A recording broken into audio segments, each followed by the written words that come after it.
Mehnat ro'zg'orining to'kinligi sihat salomatlikning garovi, umrning mazmunidir. Temperament insonning turli vaziyatlarda narsa, hodisa, holatlar va insonlarning xatti-harakatlariga nisbatan reaksiyasini tushuntirib beruvchi xususiyatlari majmuidir. Temperament shaxs faoliyati va xulqining dinamik, ya'ni o'zgaruvchan va emotsional hissiy tomonlarni xarakterlovchi individual xususiyatlaridir.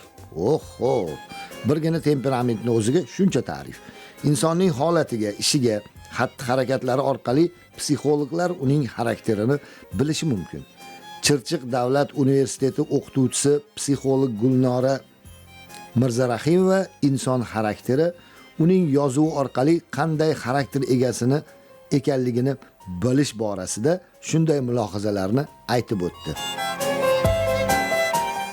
Psixologiyada yozuv orqali ham bilishi mumkin, qo'yilgan imzolar orqali ham insonni qanaqa insonligi, xarakterini ham, temperamenti qaysi tipiga xosligini ham bilishimiz mumkin. Yozuvni yozganlarida yozuvni harflarni katta kichikligiga qarab, satrlarida qanaqa joylashganligi, harflarni bir-biriga bog'langanligimi yo oralari ochib, harflar oralari ochiq-ochiqligidan ham ularning xarakteristikasini bilsak bo'ladi. Insonning temperamenti 4 tipi bor: xolerik, melanxolik, flegmatik, sangvinik. Shular orqali ham insonni qanaqaligini, tashqi ko'rinishidan, qoshlarini, ko'zlarini, sochlarini rangi orqali ham insonni psixologiyasini bilsak bo'ladi. Masalan, doktorlarning yozuvini ham oladigan bo'lsangiz, ko'p yozuvga tushunmaymiz-da, nima yozgan, lekin ularni o'zi tushunadi. Psixologlarimiz ham bunday yozuv orqali insonni bunday ko'ramiz, lekin ularni o'ziga etadigan joyimiz bor, etmaydigan joylarimiz ham bo'ladi, psixologlarda. Masalan, oldimizga mijoz kelganda ham uni oldin kuzatamiz, suhbatlashamiz, keyin testlar beramiz,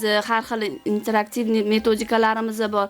Shu metodikalar orqali ham insonni qanaqaligini bilsak bo'ladi.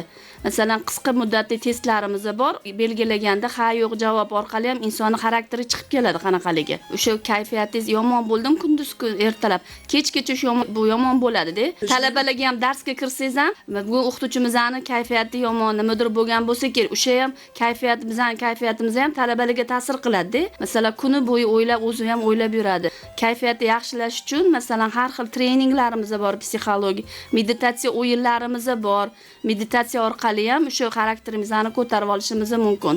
Har xil metodikalar orqali ham shu kayfiyatni ko'tarishga harakat qilamiz. Talabalarda ham, o'zimiz ham dars paytimizda, darsimizda ko'p bo'sh qolganda har xil to'garaklarimiz bor, talabalarga o'rgatamiz.